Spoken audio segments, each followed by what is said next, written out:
चलिए, स्वागत है आप सभी का एक बार फिर से ओरिजिन मैथमेटिक्स में। और जैसा कि मालूम है आप लोगों को कि हम लोग आज पढ़ने वाले हैं मैट्रिसेस को, आव्यूह को। और ये आव्यूह अलजेब्रा का एक पार्ट्स है। यूनिट 3 में हम लोग 12th क्लास में देखेंगे।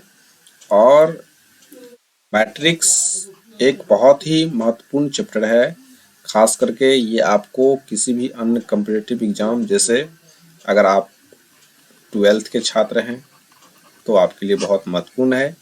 आपको 10 से 15 मार्क्स यहाँ से मिलते हैं। ये पूरा का पूरा हम वीडियो कराएंगे आपको, पूरा A to Z वीडियो हम आपको कराने वाले हैं। एक एक सवाल को NCERT सवाल, थ्योरी और आपका जितना भी प्रॉब्लम्स है वो सारे प्रॉब्लम्स कराने वाले हैं।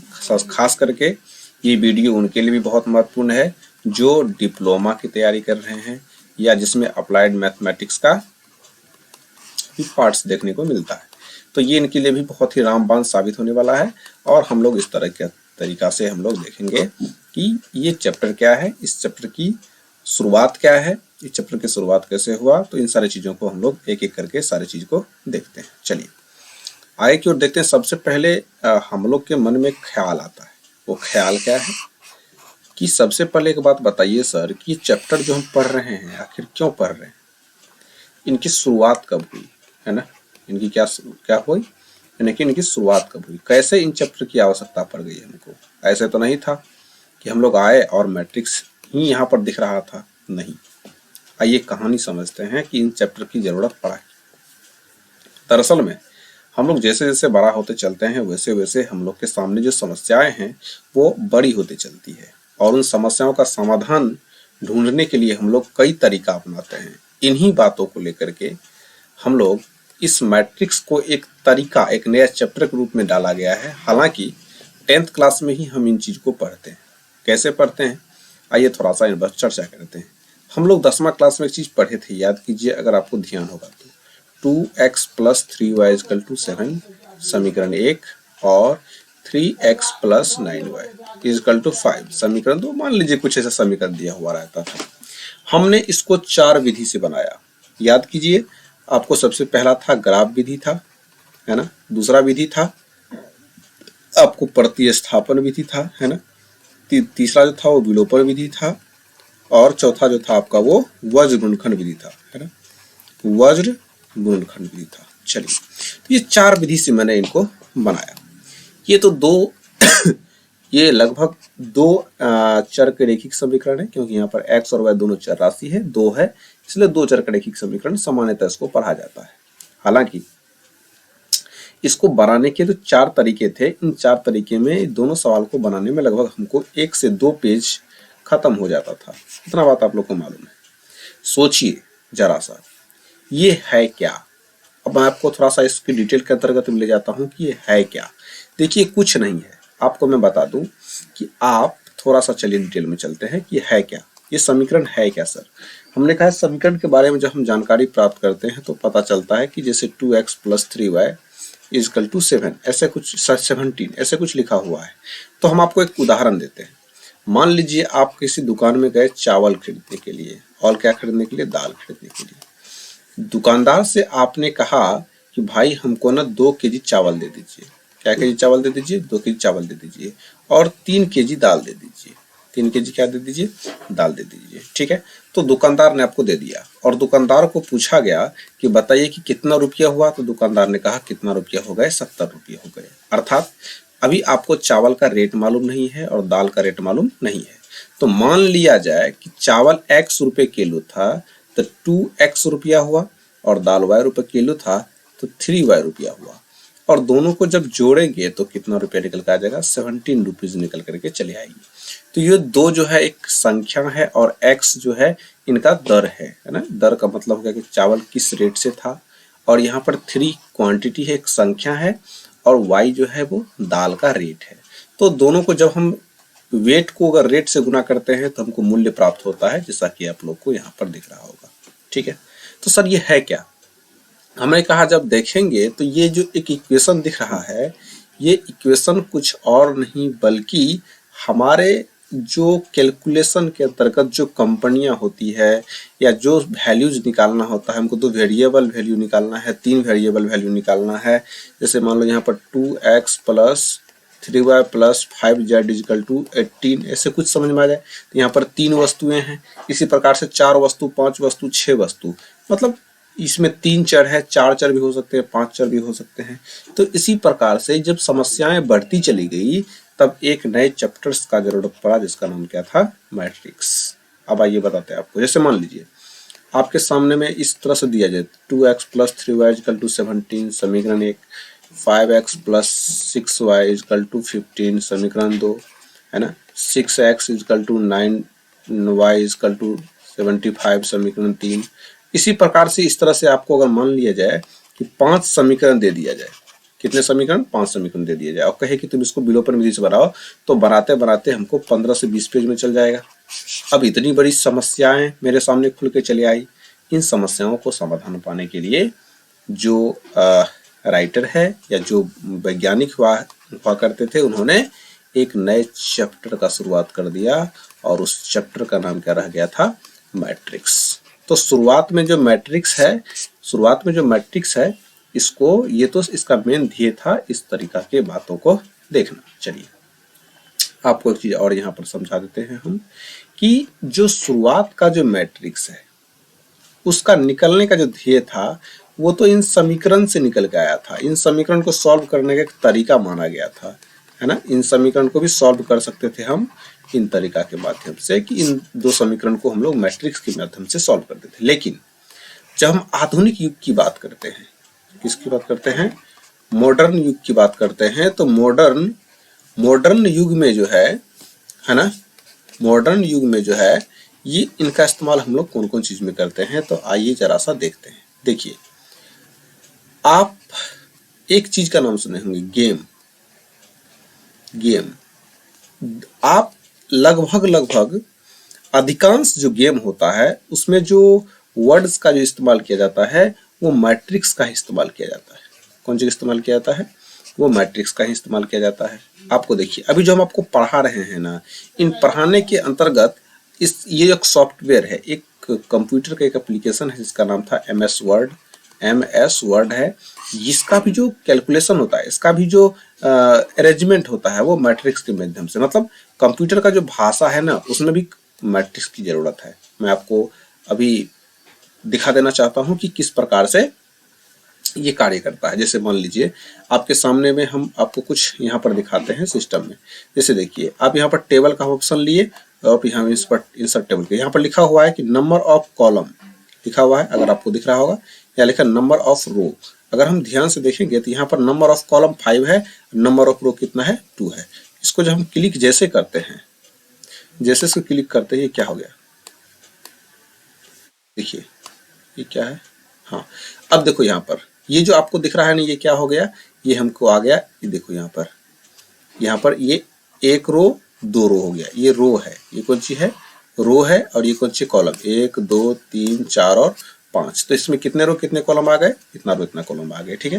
जैसे मान लो यहाँ पर नाम लिखना है तो यहाँ पर सबका नाम लिखते चलिए, है ना। यहाँ पर आपको रोल नंबर लिखना है तो यहाँ पर सबका रोल नंबर लिखते चलिए। तो इसका मतलब है रो और कॉलम के अंतर्गत ये क्या होती है, बटी हुई रहती है, ठीक है। चलिए तो मैट्रिक्स का डिफिनेशन इन्होंने क्या दिया कि मैट्रिक्स है क्या। उससे पहले मैं आपको कुछ और चीज बता दूं कि मैट्रिक्स मॉडर्न टाइम में मैट्रिक्स का जो इस्तेमाल होता है वो गेम में हो जाता है। मैट्रिक्स का इस्तेमाल होता है वो कंप्यूटर, जो भी कंप्यूटर का जो भाषा है ना, कंप्यूटर का जो भाषा है जिसके अंतर्गत हम लोग MS वर्ड देखते हैं, है ना, MS एक्सेल देखते हैं। उसके बाद अन्य बहुत सारे ऐसे लैंग्वेज हैं जिसके अंतर्गत हम लोग मैट्रिक्स का इस्तेमाल करते हैं, ठीक है। अभी देखिए रिजल्ट जब तैयार किया जाता है तो आपको रो और कॉलम के अंतर्गत सब कुछ लिखा हुआ रहता है कि भाई देखो मैथ में इतना नंबर चाहिए, इतना नंबर एग्जाम हुआ था, इतना नंबर चाहिए और आपको इतना नंबर आया और इसका इतना प्रतिशत हुआ। तो ये सारे का सारे रो और कॉलम में बटा हुआ रहता है। तो कहीं न कहीं हमारे एग्जाम का जो मार्कशीट होता है उसको तैयार करने के लिए भी मैट्रिक्स की ही आवश्यकताएं होती है।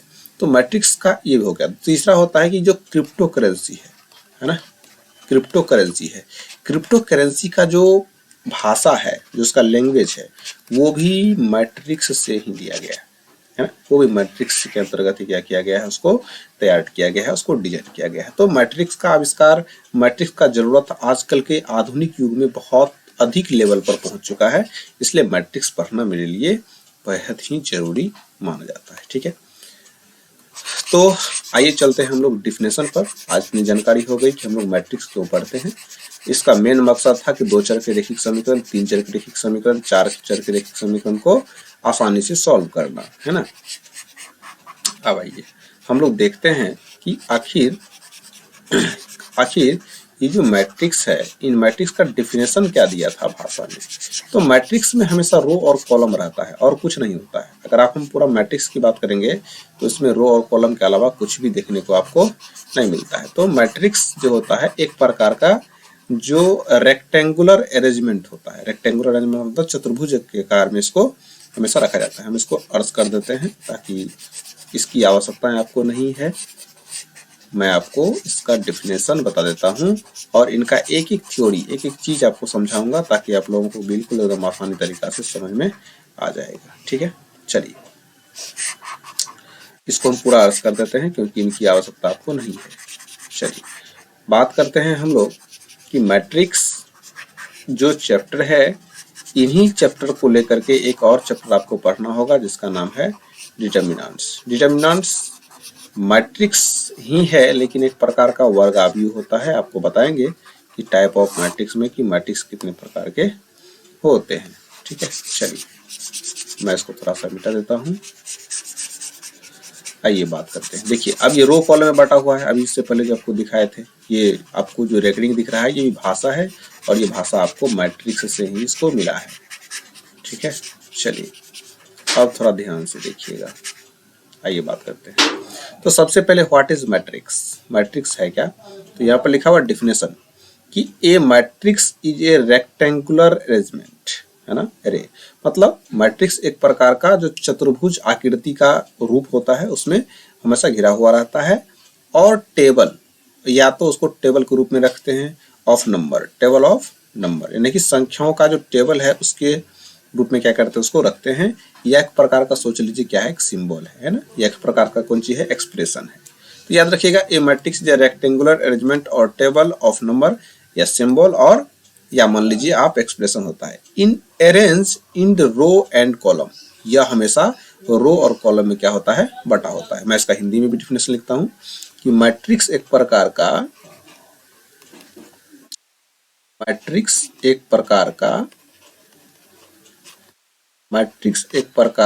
रेक्टेंगुलर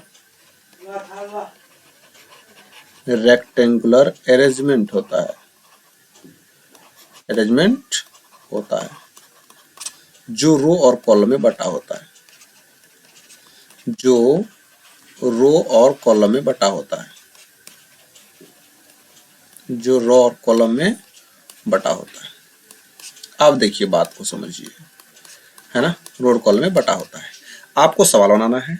थ्योरी तो आपके लिए बहुत जरूरत है ही, खास करके आपको सवाल ही बनाना है। देखो हमेशा मैट्रिक्स को किस फॉर्म में हम लोग डिनोट करते हैं, तो मैट्रिक्स को डिनोट करते हैं इस फॉर्म में।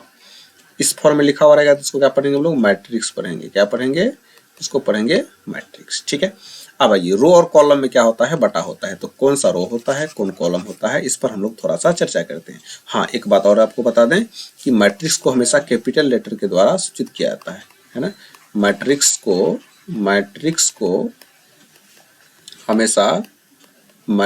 हमेशा कैपिटल लेटर के द्वारा क्या किया जाता है, कैपिटल लेटर के द्वारा क्या किया जाता है, द्वारा दर्शाया जाता है। इसको याद रख लीजिएगा, है ना। कैपिटल लेटर के द्वारा क्या किया जाता है, दर्शाया जाता है, और कुछ नहीं है। देखिए अब आपको सीखना है, यहाँ पर इसको सीखना है, ये बहुत मेन चीज है।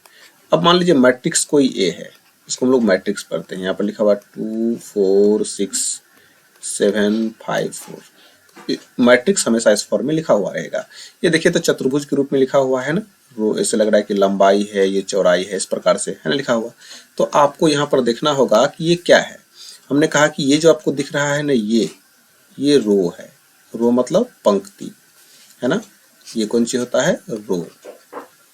रो में हिंदी की बात करेंगे तो रो का हिंदी क्या होता है, पंक्ति।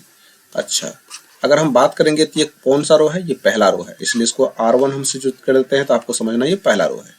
इसी प्रकार से अगर आप देखेंगे तो ये कौन सा रो है, दूसरा रो है ना। दूसरा रो है ना, ये कौन सा है, दूसरा रो है। तो दूसरा रो को हम किसके द्वारा सूचित कर देंगे, मान ले R2। तो इसमें कितने रो हो गए, दो रो हो गए। कितने कॉलम हैं, आइए कॉलम की जब बात कर लेते हैं हम लोग।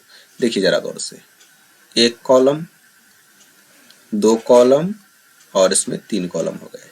तो कितने कॉलम हो गए, तीन कॉलम हो गए, यानी कि इसको पढ़ते हैं कॉलम। कॉलम मतलब खंभा, और खंभा हमेशा खड़ा रहता है, इसको याद रख लीजिएगा ऐसे। तो कॉलम का होता है स्तंभ, कॉलम का हिंदी क्या हो गया, स्तंभ हो गया। तो ये पहला कॉलम है तो इसको C1 मान लो, ये दूसरा कॉलम है तो इसको C2 मान लो, तीसरा कॉलम है इसको क्या मान लो, C3। तो इस प्रकार आप इस मैट्रिक्स में आपको अगर कहा जाए कि बताओ कितने रो कितने कॉलम है, तो बिल्कुल आसानी तरीका से आप इसको बोल सकते हैं। इसमें रो की जो संख्या है वो 2 है और कॉलम की जो संख्या है वो इसमें 3 है। तो आप रो और कॉलम को पहचान करने के लिए सीख गए। आइए एक दो और एग्जांपल देते हैं ताकि आप लोग रो और कॉलम को आसानी से पहचान सकें। मान लीजिए आपके सामने बी कोई मैट्रिक्स है, इस प्रकार से दिया हुआ है ना, इस तरह से देखिए।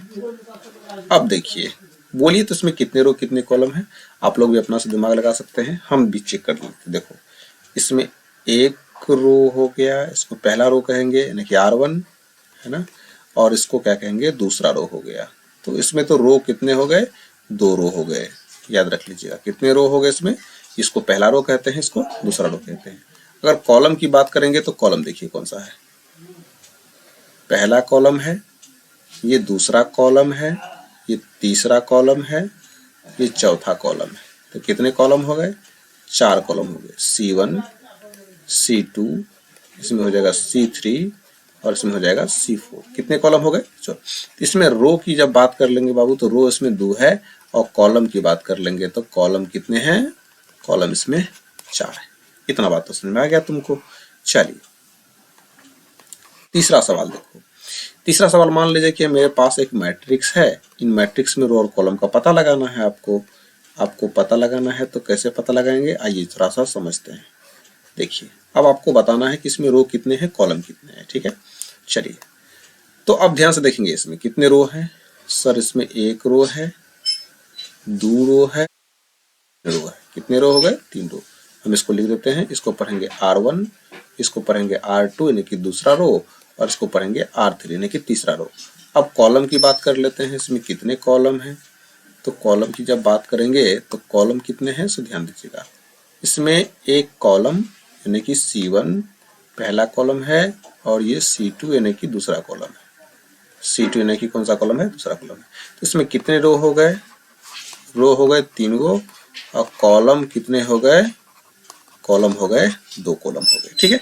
तो आप इस आसानी तरीका से इसके रो और कॉलम को पता कर सकते हैं, ठीक है। तो हम आप लोग को कुछ एग्जांपल देते हैं, कुछ HW देते हैं। इस वीडियो को आज इतना ही रहने दीजिए, क्योंकि आप लोगों को रो और कॉलम को समझना है आज, ठीक है।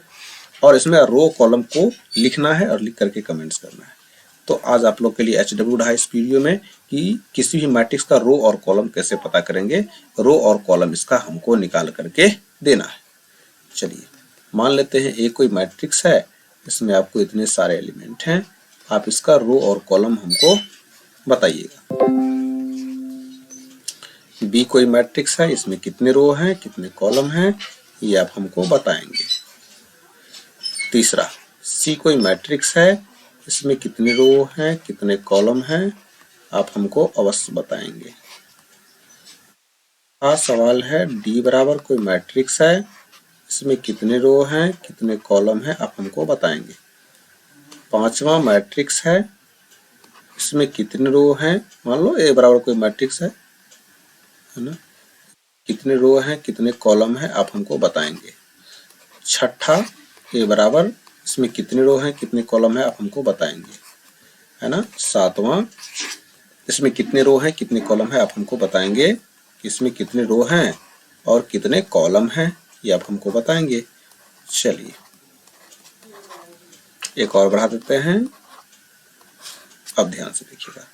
सातवां, आठवां हो जाएगा कि मान लीजिए ए कोई मैट्रिक्स है, और आप लोग इसको जरूर बनाइएगा, समझे ना। सवाल को सॉल्व करना है कि कितने रो हैं कितने कॉलम हैं, इनका आप लोग अपने से बना लीजिएगा। ठीक है, तो 8 सवाल हो गया। इसमें रो और कॉलम आप लोग को पता चल जाएगा इसमें कितने रो हैं कितने कॉलम हैं। ठीक है, तो इस प्रकार से आप लोग इसको बना लीजिएगा। और बनाने के बाद जब रो और कॉलम आपको पता चल जाता है तो ये वीडियो आपके लिए बहुत ही हेल्पफुल रहा। आप इस चैनल को सब्सक्राइब जरूर कर दीजिएगा और हम आप लोग को इस तरह का वीडियो बना करके आपको प्रत्येक दिन आप लोग को मिलेगा। ठीक है, मिलते हैं फिर नई क्लास में, तब तक के लिए गुड बाय।